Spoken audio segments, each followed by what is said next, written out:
बिस्मिल्लाहिर्रहमानिर्रहीम अस्सलामुअलैकुम ख़वातीन हज़रात, मैं हूं हाजी रफ़ाकत आपके लिए बहुत ही कमाल की रेसिपी लेके हाज़िर हो गए कि घर में मिक्स सब्जियों वाली हांडी मज़ेदार टेस्टफुल कैसे बनती है पूरी तवज्जो से देखें। ये हमारे पास आधा किलो गाजर और आधा किलो हमारे पास मटर है और इसको आपने किसी बर्तन में आपने इसके दाने निकाल लेने हैं। आज इतनी आसान रेसिपी आपसे शेयर कर रहा हूँ कि हर घर में आप इजी बना सकें और बहुत ही कमाल की रेसिपी है। मटर हमने निकाल लिए हैं, ये हमारे पास गाजर, इसको भी आपने धो के अच्छे तरीके से ऊपर से आपने इसके छिलके का उतार के आपने इसके छोटे छोटे क्यूब्स बनाते जाना है और किसी बर्तन में आपने इसको भी ऐड करते जाना है। ये देखें कि गाजरें भी हमने काट लियाँ और इतनी आसान और इतनी मज़ेदार और इतनी टेस्टफुल रेसिपी आज आपसे मैं शेयर करूंगा कि आप एक दफ़ा हैरान रह जाओगे। इंशाल्लाह ताला आपको पूरा मज़ा आएगा। और ये देखें, इसको भी हम साइड पे करते हैं। और ये हमारे पास है पोटैटो आलू, इसको भी हमने इसके भी ऊपर से आपने छिलके उतार लिए हैं और आपने भी इसके छोटे छोटे क्यूब्स बना के आपने किसी बर्तन में ऐड करते जाना है। और आप ये देखें कि आप कम पैसों में ये बहुत ही मज़ेदार बहुत ही टेस्टफुल आप घर में हांडी बना सकते हैं और मज़ेदार सी और देखने में खूबसूरत और ख़ाने में बहुत ही मज़ेदार बहुत ही लजीज। और ये देखें कि पोटैटो हमने इसके भी क्यूब्स बना लिया और कढ़ाई हमने फ्लेम के ऊपर रख दिया है, फ्लेम मैंने ऑन कर दिया और 1 टेबल स्पून भर के हमने घी इसमें ऐड कर दिया है। अपनी मर्ज़ी के मुताबिक आप कम या ज़्यादा आप घी भी ऐड कर सकते हैं, ऑयल भी ऐड कर सकते हैं, कोई टेंशन वाली बात नहीं। 1 बारीक कटा हुआ प्याज और आपने इसको अच्छे तरीके से फ्राई करना है। और इसका असल यही तरीका है, ये बात का बहुत सारा ख्याल रखा करें कि जो हांडी आपने जो रेसिपी तैयार करनी है आपने इसको अच्छे तरीके से कुक करना है। ये देखें कि प्याज हमारा हल्का फ्राई हो चुका है और इस टाइम पे आपने हरा प्याज लहसन आपने इसमें ऐड करना है। इसकी बहुत ही इसका अच्छा फ्लेवर आता है, बहुत ही मज़े का बनता है। और 1 बारीक कटा हुआ आपने टमाटर इस टाइम पे इसमें ऐड कर देने और आपने इसको अच्छे तरीके से कुक करना है और इसकी बनाई आपने अच्छे तरीके से करनी है। ये बात आपने ज़हन में रखनी है, ये भूलनी नहीं है। और 2 ग्रीन चिली आपने इस टाइम पे इसमें ऐड करके, हरी मिर्च जिसको बोलते हैं वो भी आपने इस टाइम पे इसमें ऐड करके आपने इसको अच्छे तरीके से आपने इसकी बनाई करनी है।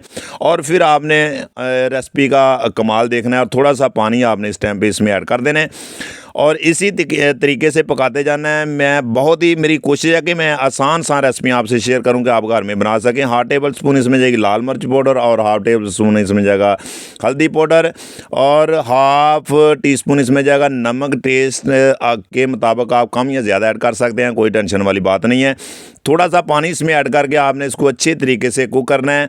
और ये बात आपने बिल्कुल नहीं भूलनी, ये बहुत ही काम की बात है कि आपने इसकी बनाई अच्छे तरीके से करनी है और फिर आपने देखना है कि आपकी रेसिपी कितनी मज़ेदार कितनी टेस्टफुल तैयार हो जाएगी। और ये देखिए इसी तरीके से आपने पकाते जाना है, कुक करते जाना है। ये देखें कि घी इसने जो हम ग्रेवी जो मसाला तैयार कर रहे हैं इसने घी छोड़ दिया है और आपने इस टाइम पे इसमें मटर आपने इसमें ऐड कर देने हैं और साथ ही आपने इसमें गाजरें ऐड कर देनी है। इसका असल यही तरीका है, बहुत ही आसान रेसिपी है। इंशाल्लाह ताला हर घर में आप आसानी से बना सकते हैं, कोई टेंशन वाली बात नहीं है। और आपने इसी तरीके से चमचा आपने हिलाते जाना है, इसी तरीके से ऊपर से कवर करके आपने कम से कम इसको 5-7 मिनट के लिए आपने कुक करना है। और फिर दोबारा आपने इसको एक दफ़ा ला देना है कि आपकी जो कढ़ाई है नीचे से जल ना जाए, जो आपका मसाला नीचे लग ना जाए, इस बात का आपने ख्याल रखना। और आपने इस टाइम पे पोटैटो भी जो आलू आपने बारीक कटे हुए इस टाइम पे इसमें ऐड करके आपने फिर इसको अच्छे तरीके से मिक्स कर लेना है। और ये मिक्स वेजिटेबल रेसिपी बहुत ही मज़े की हंडिया बनती है और यकीन कर जाने कि इंशाल्लाह ताला उंगलियां चाटने पर आप मजबूर हो जाएंगे। और थोड़ा सा पानी आपने इस टाइम पे इसमें ऐड करके और फिर आपने इसको ऊपर से कवर कर देना है, बहुत ही आसान। और ये देखें कि आपने फिर इंशाल्लाह ताला 2-3 मिनट के लिए आपने इसका वेट करना है। फिर आपने चम्मच इसमें हिलाते जाना है, चम्मच में आप बिल्कुल कोई कमी पेशी नहीं रहने देनी। ये देखें कि अल्हम्दुलिल्लाह बिल्कुल रेसिपी हमारी रेडी हो चुकी है, बन चुकी है। थोड़ा सा सब्ज़ धनिया आपने इस टाइम पे ऐड करना है। अगर हमारी रेसिपी आपको अच्छी लगी हो पसंद आई हो तो हमारे चैनल को सब्सक्राइब कर दें, लाइक कर दिया करें, शेयर कर दिया करें। ये आप दोस्तों का एक प्यार है, मोहब्बत है, इनाम है। मेरी दुआ है कि अल्लाह ताला आपको शाद रखे, आबाद रखे। इंशाल्लाह ताला मेरी कोशिश है कि मैं आसान से आसान रेसिपी आप तक शेयर करूँ कि आप घर में ईजी बना सके। और ये देखिए माशाल्लाह इसकी फाइनल लुक चेक करें, देखने में खूबसूरत, खाने में बहुत ही मज़ेदार। इंशाल्लाह ताला नेक्स्ट वीडियो में फिर मिलते हैं। ओके, अल्लाह हाफिज़।